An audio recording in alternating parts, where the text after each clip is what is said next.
Hola, j'espère que vous allez bien. Donc aujourd'hui on se retrouve dans une nouvelle vidéo. Comme vous l'aurez compris, je vais vous parler, je vais vous donner même la solution pour devenir ou presque bilingue en anglais.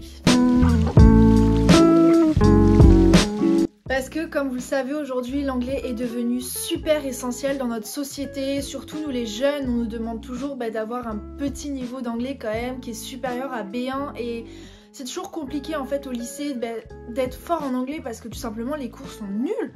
Enfin c'est impressionnant, mais ils sont très nuls, les profs sont nuls. Ça donne jamais envie en fait d'apprendre et beaucoup d'élèves, beaucoup de Français en fait sont vraiment très nuls en anglais. Et ça a toujours été dur de progresser. Donc c'est pour ça je pense qu'il est essentiel en fait d'avoir un super bon niveau aujourd'hui en anglais. Donc tout d'abord on va parler de mon histoire, de comment en fait mon anglais en fait comment c'était avant de partir. En fait c'était nul. Clairement on va pas dire que ouais disons qu'en fait j'ai toujours eu des difficultés en anglais, je ne comprenais pas, j'avais un petit blocage qui fait qu'en fait je suis restée à un niveau A2 et j'arrivais pas à aller au niveau B1. Des fois je l'avais, des fois je l'avais pas, enfin bref. J'ai eu 10 au bac, mais vraiment j'ai lutté pour avoir cette note tout au long de l'année. Donc ça a été très compliqué.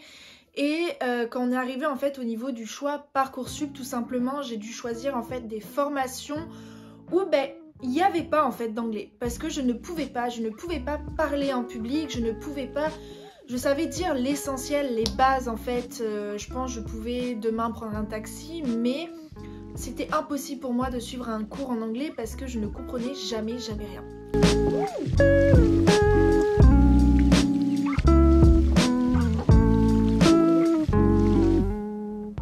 Donc c'est vrai pour moi impossible de choisir des formations à l'étranger. J'étais un peu frustrée en fait quand je me suis aperçue, enfin je le savais depuis très longtemps, mais ça a toujours été j'ai toujours été triste en fait d'être nulle en anglais.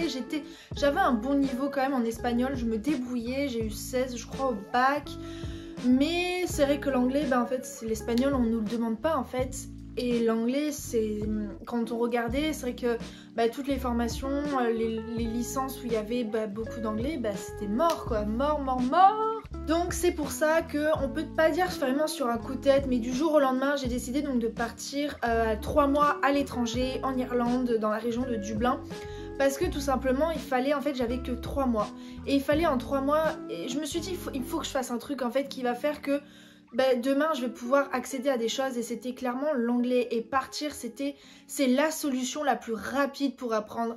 C'est peut-être cher, mais c'est juste hyper important, je pense en fait, d'avoir un bon niveau.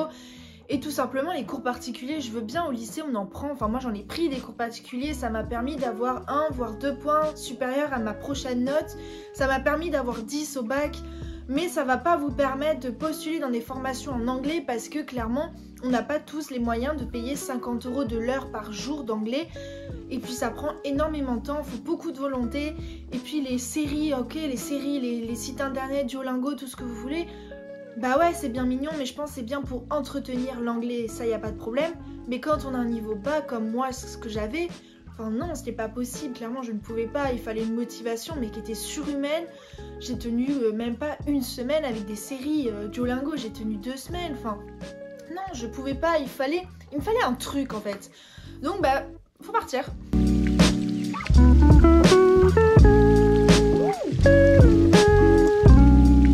Donc une fois arrivée sur place avec mon petit niveau de A2, il a fallu que je me débrouille. Clairement il a fallu dès la première semaine, je vais pas vous le cacher, j'ai utilisé Google Traduction.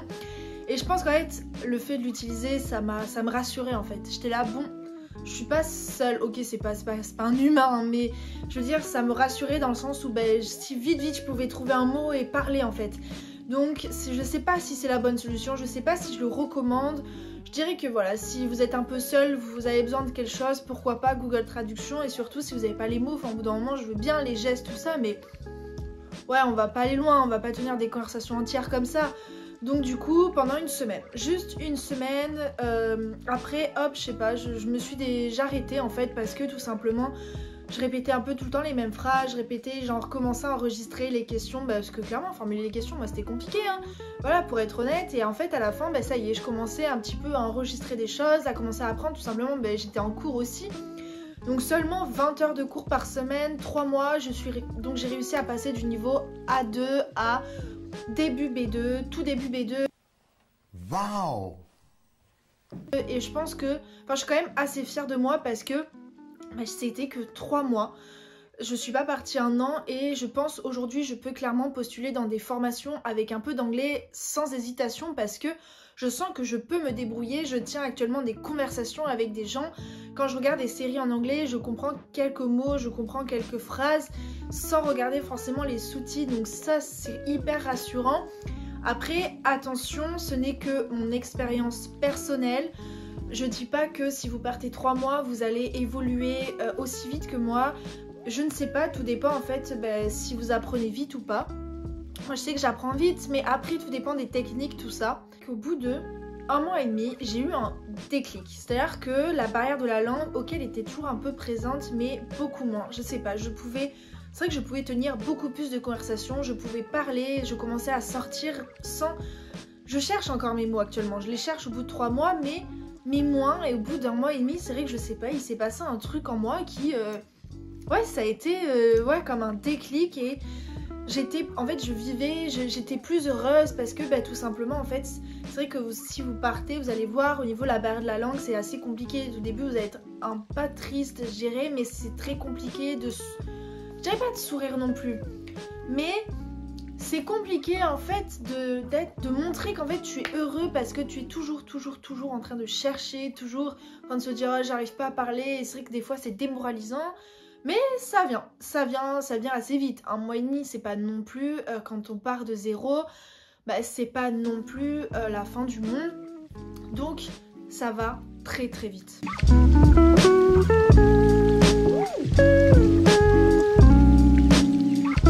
Donc évidemment, je sais qu'on n'a pas tous 1 an pour partir, on n'a pas tous 6 mois. Des fois, en fait, on a juste un petit été pour partir, allez, 2 mois et demi, mais... En fait, je pense que ça tout dépend de votre niveau, ce que vous cherchez également, mais ça suffirait. Voilà, 3 mois, je pense que moi, ça me... Peut-être, allez, je pouvais pousser à 5 mois, alors là, ça aurait été mais génial. Mais si vous avez que 2 mois et demi, clairement, partez, parce que de toute manière, vous allez toujours progresser, toujours évoluer. Et puis, ça se trouve, vous allez pouvoir passer d'un niveau B1 à fin B2, et ça va être juste extraordinaire. Et puis...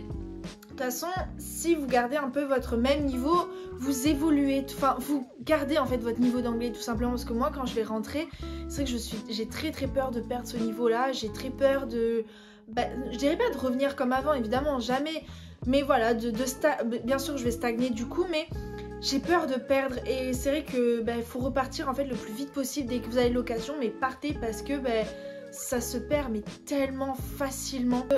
Voilà, c'est vraiment la seule solution pour améliorer son anglais. Quand je vois en fait de où je suis partie et où je suis arrivée, mais en fait c'est l'opposé. Clairement, j'ai passé un cap mais qui est énorme. Et je suis tellement contente, vous allez être tellement fiers de vous en fait quand vous allez revenir que c'est juste unique, clairement.